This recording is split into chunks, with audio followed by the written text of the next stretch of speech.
ఆందోళన చేస్తున్న విషయాన్ని మీరందరూ కూడా గమనించారు.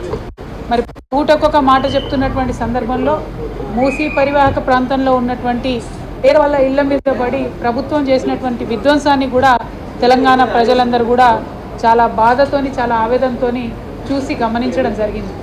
మరి ఈ ప్రభుత్వం ప్రజలను మీడియా వ్యాప్తంగా మీడియా మాధ్యమంగా మభ్యపెట్టడమే కాకుండా అసెంబ్లీలో అత్యంత పవిత్రమైనటువంటి అసెంబ్లీలో ప్రజలు ఎన్నుకొని పంపించేటటువంటి ప్రజాప్రతినిధులు ఉండేటటువంటి అసెంబ్లీలో కూడా మరి వారు రాంగ్ ఇన్ఫర్మేషన్ ఇవ్వడం అన్నది నిజంగా కూడా జీర్ణించుకోలేనటువంటి పరిస్థితి ఉన్నది. బయట మాట్లాడితే రాహుల్ గాంధీ గారి దగ్గర నుంచి, సోనియా గాంధీ గారి దగ్గర నుంచి, ప్రియాంక గాంధీ గారి దగ్గర నుంచి మరి భారత రాజ్యాంగాన్ని పట్టుకొని తిరుగుతూ ఉంటారు. భారత రాజ్యాంగమే మాకు స్ఫూర్తి అని చెప్తూ ఉంటారు. మరి భారత రాజ్యాంగం ఇచ్చినటువంటి పదవులు మనందరివి. భారత రాజ్యాంగం అంటే ప్రజల పట్ల మనము నీతి నిజాయితీతో వ్యవహరిస్తేనే నిజంగా రాజ్యాంగాన్ని మనం గౌరవించినట్టు. మరి అత్యంత పవిత్రమైనటువంటి ఈ అసెంబ్లీలో మీరు సభను తప్పుదో పట్టించే విధంగా, ప్రజలను తప్పుదో పట్టించే విధంగా, యావత్ తెలంగాణ సమాజాన్ని మభ్యపెట్టే విధంగా తప్పుడు సమాచారం ఇచ్చారని చెప్పి మేము నిన్ననే చెప్పడం జరిగింది. నేను సోదరులు ఎమ్మెల్సీ రాజు గారు ఇద్దరం కూడా అడిగినటువంటి ప్రశ్న సందర్భంలో మరి గౌరవ మంత్రి శ్రీధర్ బాబు గారు తప్పుడు సమాచారం ఇచ్చారు. ఇచ్చినప్పుడు మేము వెంటనే లేచి చెప్పినాం, లేదండి మీరు తప్పుడు సమాచారం ఇస్తున్నారు, మా దగ్గర నిర్దిష్టమైనటువంటి ఆధారాలు ఉన్నాయని చెప్పినాం. అయినా కూడా వారు వారి బుకాయింపును కొనసాగించారు తప్పితే కరెక్ట్ ఆన్సర్ ఇచ్చేటటువంటి ప్రయత్నం చేయలేదు. మరి ఇవాళ పొద్దున మొత్తం ప్రూఫ్స్తో సహా ఏదైతే మన రాష్ట్ర ప్రభుత్వం వరల్డ్ బ్యాంక్కి ఇచ్చినటువంటి కాగితాలు ఉన్నాయో దాంట్లో డిపిఆర్ ఆల్రెడీ ఉంది అని సెప్టెంబర్ నెలలోనే చెప్పడం జరిగింది. ఆ తర్వాత అక్టోబర్ నెలలో డిపిఆర్ ప్రిపేర్ చేయడానికి ఒక సంస్థను మళ్ళీ వాళ్ళు కొత్తగా ఏర్పాటు చేశారు.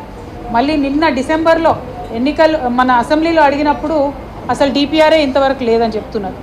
అంటే మీరు వరల్డ్ బ్యాంక్కి చెప్పింది కరెక్టా, మీరు వరల్డ్ బ్యాంక్కి చెప్పింది కరెక్టా, లేకపోతే మీరు కాంట్రాక్టర్ని అక్టోబర్లో ఇచ్చింది కరెక్టా, లేకపోతే నిన్నగాక మొన్న కేంద్రానికి ఇచ్చినటువంటి వినతి పత్రం కరెక్టా, లేకపోతే మీరు నిన్న అసెంబ్లీలో చెప్పింది కరెక్టా? ఎందుకు ఇన్ని మాటలు మారుస్తూ ఉన్నారు? గౌరవ ముఖ్యమంత్రి గారు మొదటి నుంచి మూసీ మీద మాట మారుస్తూనే ఉన్నారు.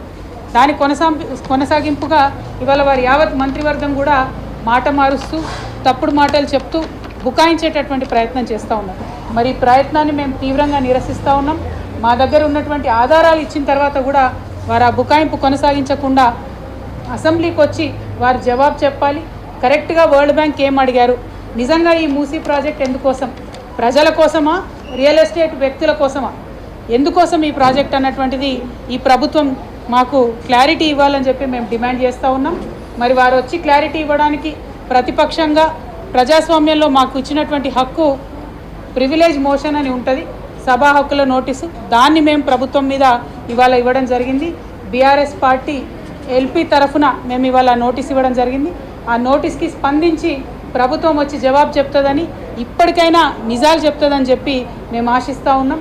ఇప్పటికీ కూడా నిజం చెప్పకపోతే ఈ అసెంబ్లీ సాక్షిగా కూడా మీరు అబద్ధం ఆడితే ప్రజా కోర్టులో మాత్రం మీకు శిక్ష తప్పదని చెప్పి మేము ప్రభుత్వాన్ని హెచ్చరిక చేస్తూ, మేము ఇచ్చినటువంటి ప్రివిలేజ్ మోషన్ని మీరు ఒక ఆయుధంగా వాడుకోండి, వచ్చి మీరు క్లారిటీగా ప్రజలకు చెప్పండి, మూసీలో మీరు ఏం చేయబోతున్నారో చెప్పండి.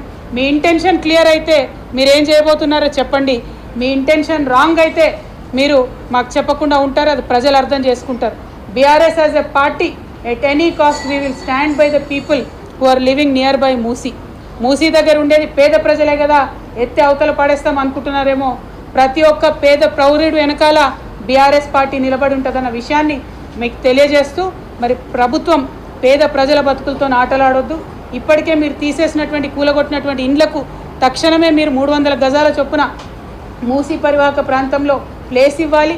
వారు మరి ఈఎంఐలు కట్టుకోలేని పరిస్థితిలో ఉన్నారు, వారి ఈఎంఐలకు సంబంధించి ప్రభుత్వం బాధ్యత తీసుకోవాలని చెప్పి డిమాండ్ చేస్తూ, మరి ఇట్లాంటి పేద ప్రజల వ్యతిరేకమైనటువంటి ప్రయత్నాన్ని విరమించుకొని ప్రివిలేజ్ మోషన్కి రెస్పాండ్ అయ్యి తక్షణమే అసెంబ్లీలో వైట్ పేపర్ పెట్టాలి, టోటల్ మూసీ ప్రాజెక్టులో క్లారిటీ ఇవ్వాలని చెప్పి ప్రభుత్వాన్ని డిమాండ్ చేస్తూ ఉన్నాం.